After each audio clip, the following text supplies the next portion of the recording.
Lake Tekapo's dark sky is becoming one of New Zealand's most valuable kinds of quiet. The news from Lake Tekapo sounds simple. Visitor numbers have bounced back to levels seen before the pandemic.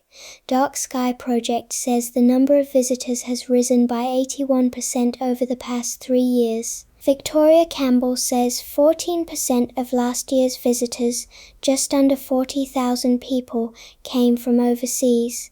Those numbers are good for tourism, but the deeper story is not only about tickets, buses, hotel rooms, or a busy winter season. It is about something New Zealand can protect only by choosing not to ruin it.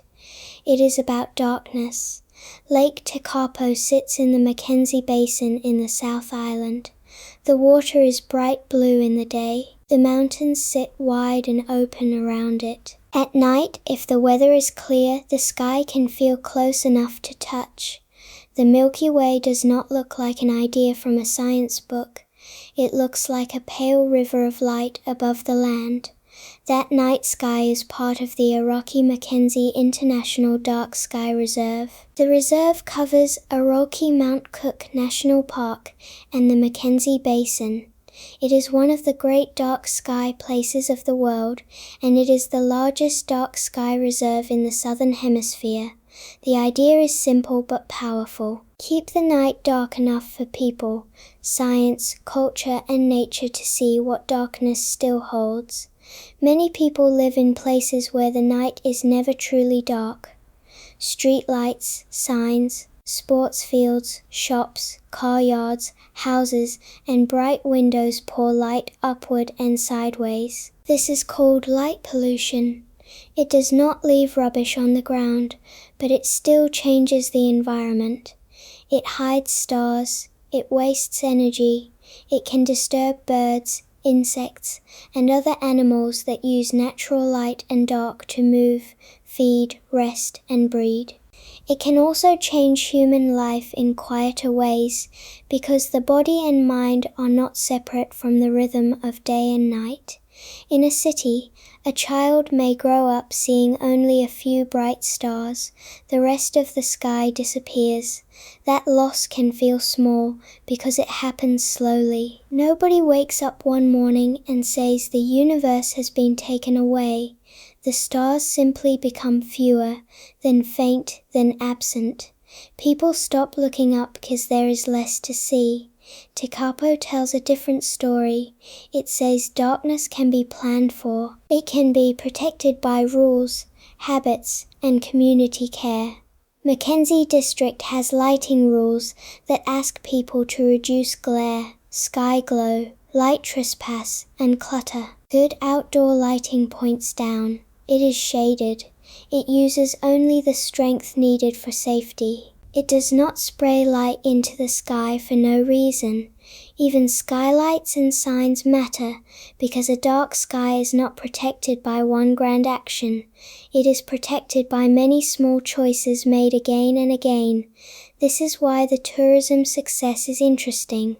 Visitors are not only coming to consume a view, they are coming because a community has protected a condition. A dark sky is not like a statue that can be locked in a building. It is more fragile. One bad lighting decision can spread beyond one property.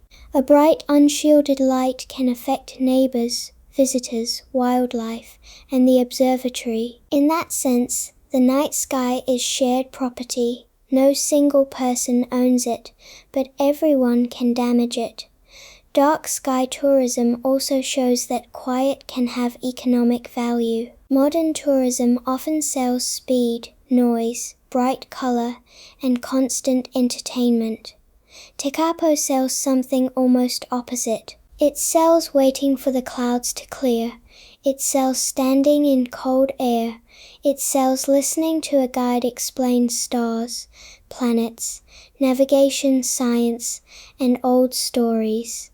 It sells the rare feeling of being small in a way that is not frightening. For New Zealand, that matters. The country often tells the world that it is clean, natural, open, and beautiful, but those words need care behind them.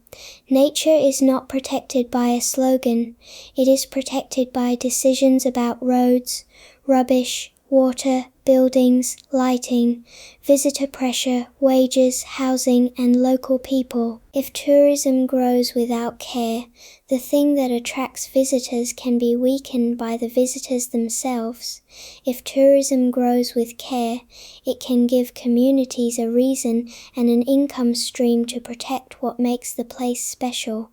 There is also a cultural layer to the sky. For Māori, the night sky has long been connected to navigation, seasons, food gathering, memory, and knowledge. Matariki is now a public holiday, but it is more than a date on a calendar. It reminds the country that the stars can carry time, grief, gratitude, and planning. When people protect the dark sky, they are not only protecting astronomy, they are protecting a way of paying attention. That is why the return of visitors to Tekapo can be read in two ways. The first reading is economic. After the pandemic years, tourism businesses need people to come back. Guides need work. Cafes need customers. Accommodation providers need bookings. Small towns need money moving through winter. In that sense, the 81% increase is a relief. The second reading is more lasting. People are willing to travel for darkness. They are willing to leave bright cities and spend money to see something that used to be free almost everywhere. That should make us pause. When an ordinary part of human life becomes rare enough to become a travel product, it means something has changed. This does not mean every town must become Tekapo. People need safe streets, working places, and useful lighting. The point is not to turn off the modern world. The point is to use light with respect. Light should help people see what they need to see. It should not erase the sky above them. There is a small daily lesson here too. Many people cannot travel to Lake Tekapo this week, but they can notice the lights around their own home. They can close a curtain, angle a lamp downward, use a warmer bulb, turn off an outside light that does not need to be on, or ask whether a sign really needs to shine all night. These are not dramatic acts. They are the kind of acts that keep a shared treasure from being wasted. If this story makes you think of someone who loves the South Island, stars, travel, or quiet places, share it with them.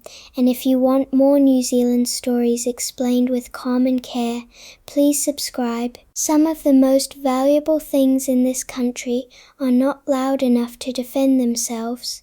The deeper meaning of Tekapo's dark sky is that not every kind of wealth looks bright.